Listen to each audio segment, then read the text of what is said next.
2024 ఎన్నికల్లో పవన్ కళ్యాణ్ విజయం సాధించడానికి పిఠాపురం వర్మ ప్రముఖ పాత్ర వహించారని చెప్పవచ్చు. అప్పట్లో ఆయన పోటీ నుండి తప్పుకోవడం వల్ల పిఠాపురం ఎమ్మెల్యేగా పవన్ విజయం సాధించడంతో పలువురు ప్రశంసలు కురిపించగా మరికొందరు విమర్శించారు.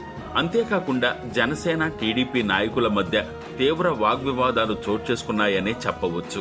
అప్పటి నుండి తన పదవిని త్యాగం చేసిన వర్మకు ఏదో ఒక పదవి ఇస్తారని అనుకుంటూనే కూటమి ప్రభుత్వం అధికారంలోకి వచ్చి ఏడాది పైనే గడిచిపోయింది. అయితే త్వరలో వర్మకు పవన్ కళ్యాణ్ మంత్రి పదవి గిఫ్ట్ గా ఇవ్వబోతున్నారన్న వార్త హల్చల్ చేస్తోంది. తన పదవిని త్యాగం చేసిన వర్మకు ఉన్నతమైన పదవి దక్కాలని అతని అనుచరులు ఎంతగానో ఎదురు చూస్తున్నారు. ఎదురుచూపులకు త్వరలోనే శుభం కార్డు పడబోతుందని అర్థమవుతోంది. 2 రోజుల క్రితమే ఏపీ ముఖ్యమంత్రి చంద్రబాబు నాయుడిని పిఠాపురం మాజీ ఎమ్మెల్యే వర్మ కలిసినట్లు సమాచారం.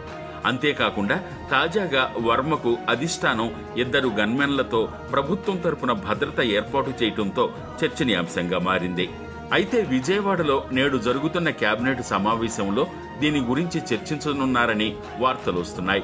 నిజానికి ఏ కారణం లేకుండా వర్మకు గన్మెన్ భద్రత ఇవ్వాల్సిన అవసరం లేదన్న సంగతి ప్రతిపక్షానికి కూడా ప్రశ్నార్థకంగా మారిందని తెలుస్తోంది. దీన్ని బట్టి చూస్తుంటే వర్మకు కేబినెట్ హోదాలో మంత్రి పదవి దక్కబోతోందని అర్థమవుతోంది. దీంతో అతను చేసిన త్యాగానికి AP deputy CM bumper offer ఇస్తున్నారని అనుచరులు సంతోషాన్ని వ్యక్తపరుస్తున్నారు.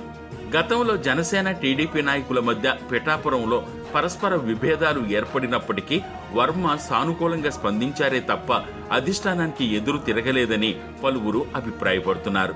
ఒకానొక సందర్భంలో నాగబాబు మాట్లాడుతూ పవన్ కళ్యాణ్ గెలుపు వర్మ వల్లనే సాధ్యమైందని అనుకోవడం మీ కర్మ అంటూ సంచలన వ్యాఖ్యలు చేసినప్పుడు కూడా పిఠాపురం మాజీ ఎమ్మెల్యే ఏ రకంగానూ స్పందించకపోవడం అతని నిబద్ధతకు నిదర్శనమని తెలుస్తోంది.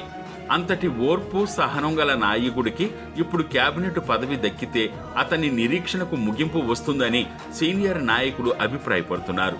దీనిపై కూటమి ప్రభుత్వం ఇంకా అధికారికంగా ప్రకటించాల్సిన అవసరం ఉంది. ఈ ప్రకటన అనంతరం వర్మ, జన సైనికులు ఎలా స్పందిస్తారో వేచి చూడాల్సిందే.